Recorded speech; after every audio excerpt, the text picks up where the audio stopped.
kaidah yang kedua, segala yang datang dari Allah itu tidak mungkin buruk. Tidak mungkin. Kenapa kita diminta untuk taat dengan mutlak? Karena segala yang datang dari Allah pasti baik. Ya, pasti baik. Karena Allah menurunkan segala maslahat sesuai kebutuhan kita. Cuma manusia kadang-kadang, menginginkan sesuatu dengan pikiran pendeknya yang bukan kebutuhannya. Al-Baqarah 216. Enggak pelan-pelan kita ya.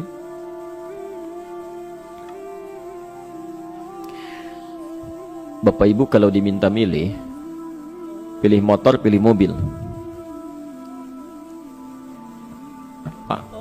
Pilih motor, pilih mobil. Kalau sebagai manusia biasa pilih motor, keterlaluan itu. Umumnya akan memilih mobil. Akan memilih mobil umumnya. Tapi kadang-kadang kita menginginkan sesuatu yang tinggi, menurut Allah itu bukan kebutuhan kamu. Kebutuhan kamu itu motor. Keperluan kamu motor. Kalau kamu punya mobil, sulit nantinya. Gangnya sempit, mesti bikin garasi, anggaran bertambah, dipikirin juga. Capek. Sudah, motor saja, terbebas dari banyak kemacetan. Mampu diurai, tidak banyak difikirkan. Pelan-pelan. Turun ayat, kutiba alaikumul qitalu wa huwa kurhul lakum. Ya. Diwajibkan atas kalian berperang. Dulu orang diminta jihad gelisah. Ya. Gelisah.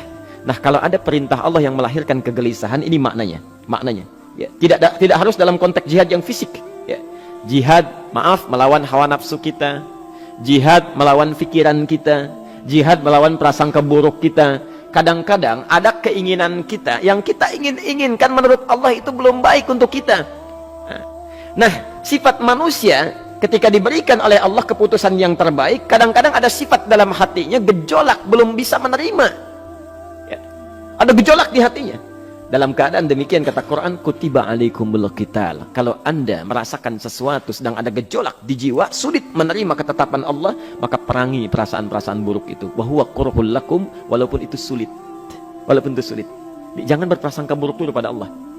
Ayat yang indahnya, perhatikan kalimatnya. Asa an takrahu syai'an fa huwa khairul lakum. Boleh jadi Anda tidak menyukai sesuatu, di balik itu ada kebaikan-kebaikan besar yang Allah sedang rencanakan. Karena pikiran kita pendek, maunya sekarang saja. Tapi subhanallah, Allah sangat panjang, tidak ada batasnya. Allah memberikan maslahat sampai kamu meninggal, ini maslahatnya. Kamu berpikir sekarang saja. Wa asa an tuhibbu syai'an wa huwa syarrul lakum. Sedangkan boleh jadi di balik yang kita sukai ada keburukan yang sedang menunggu kita di depan ini, kamu tidak tahu. Ya. Apa logikanya? Wallahu ya'lamu, Allah tahu masa depan yang akan terjadi menimpa kita, wa antum la ta'lamun, sedangkan kalian tidak bisa membaca masa depan. Ya. Saya punya adik perempuan datang lalu meminta doa. Kak, saya ingin tes katanya. Ya, di salah satu bank. Kemudian sudah pada tahap akhir yang menurut hitung-hitungan manusia dan perkiraannya insya Allah lulus. Karena tidak ada alasan apa-apa lagi untuk tidak meluluskan. Baik, bismillah kita berdoa. Tapi doa kita seperti dibimbing oleh Quran, tidak minta dunia saja. Ya. Jadi dunia baik, Al-Baqarah 201. Rabbana atina fid dunya wa fil akhirah. Ya. Dunia minta baik, akhirat minta baik. Tapi aturan dunia dan akhirat ini jangan disebandingkan, rugi. Dunia itu kecil, ya, akhirat lebih besar. Dunia itu kecil. Makanya diatur di Al-Qasas ya, ayat 77 sampai 78 itu aturannya wabtaghi fima atakallahu daral akhirah wala tansa nasibaka minad dunya. Minta seluas-luasnya akhirat, tapi dunia jangan berlebihan. Ya. Sekedar mencukupi kebutuhan kita saja. Ya. Pakaian, Bapak Ibu sekalian, ya, kita beli pakaian sesuai kebutuhan saja, jangan berlebihan. Ya. Cukup ketika kita akan sholat, layak, indah dalam pandangan Allah. Ketika kita akan bermuamalah, bagus, tidak mengecewakan orang lain, sudah. Maka waktu selebihnya, ketika kita mencari sesuai kebutuhan, waktu selebihnya bisa digunakan untuk memperbanyak ibadah. Tidak banyak energi terbuang, uang juga terbuang, tenaga juga terbuang. Bayangkan kalau keinginannya macam-macam. Wah, ingin baju terbaru, ingin tasnya Hermes, mereknya dari Paris, sekarang juga mesti dibeli. Wah, uangnya sudah 400 juta keluar, tenaga mesti keluar, beli tiketnya macam-macam dan sebagainya. Habis waktu untuk mengejar dunia, ibadah tertinggalkan. Di rumusnya dunia itu secukupnya saja. Nah, yang paling menarik, kita doakan supaya Allah memberikan kebaikan dunia dan akhiratnya yang paling utama. Maka datanglah dengan lesu mengatakan, saya tidak lulus katanya. Kenapa? Saya bilang, saya tidak tahu, saya sudah berusaha. Tapi konon kabarnya, saingan saya adalah anak salah satu pejabat. Masya Allah. Saya bilang, kamu jangan bersedih.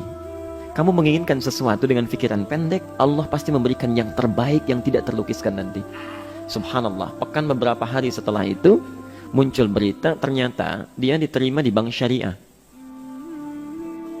Dia menginginkan sesuatu yang diinginkan, Allah menginginkan lebih dari apa yang dia harapkan. Dikasih bank syariah, di situ terjaga, meningkat keagamaannya, terjaga hijabnya, segalanya, dan disitulah kemudian diarahkan untuk menemukan jodohnya. Masya Allah. Dia berpikir saat itu Allah merencanakan masa depannya. Ya. Jadi apa yang Allah sudah rencanakan pasti baik, Pak, Bu.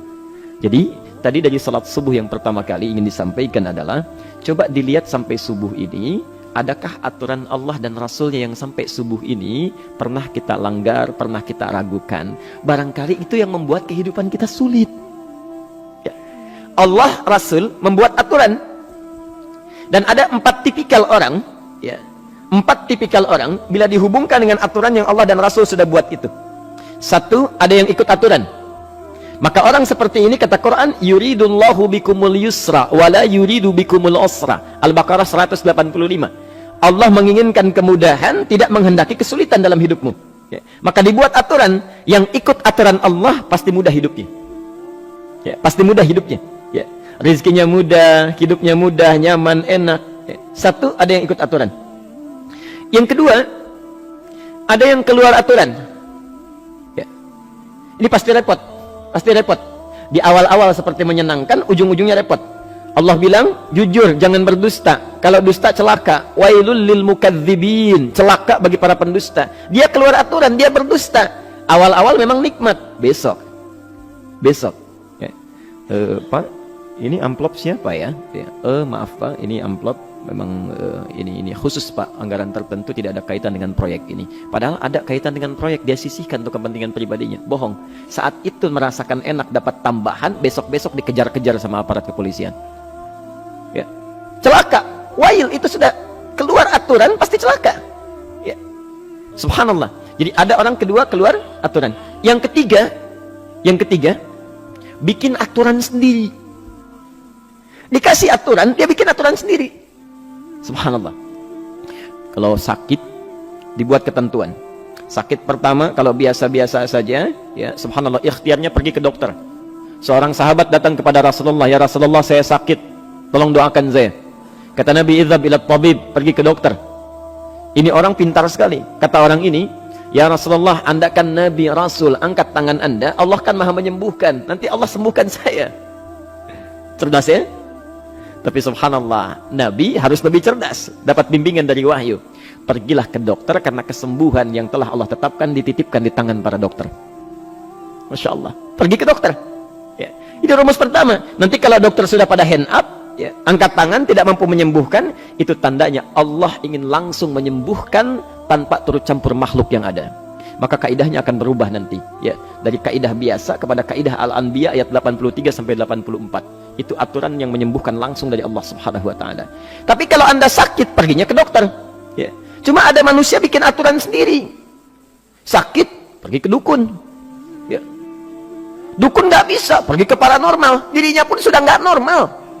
Makanya disebut paranormal, karena nggak normal. Ya. Tapi didatangi juga, gitu, bikin aturan sendiri. Karena itu jadi lebih sulit hidupnya. Ya. Doa, minta pada Allah, kan sederhana. Ya. Doa, nggak bayar, nggak ada macam-macam, Masya Allah, gampang sebetulnya. Ada kekeringan, sekarang kan banyak kekeringan ya, banyak kekeringan. Dikasih rumus, subhanallah, dikasih rumus yang tidak perlu pakai biaya, meluangkan waktu, itu pun berpahala juga. Dunianya dapat, akhiratnya melimpah. Ya. Dikasihlah salat istisqa, Masya Allah, tinggal minta, memohon kepada Allah.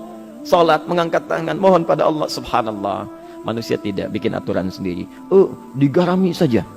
Orang garamin sayur, dia garamin awan. Cari biaya miliaran, terbang pakai pesawat. Kalau Allah tidak berkehendak, ya sudah. Ya. Ayo silahkan, berapa biaya yang mau kamu kumpulkan, tenaga yang kamu kumpulkan, silahkan aja.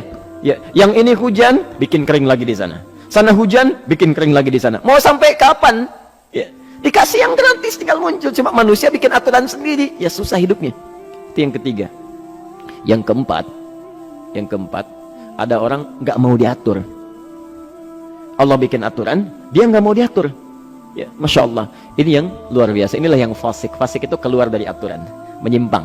Tidak mau diatur dia. Ya, tidak mau diatur. Karena itu Bapak Ibu sekalian, dari ayat yang pertama ini, ya, mari kita evaluasi sampai dengan hari ini subuh.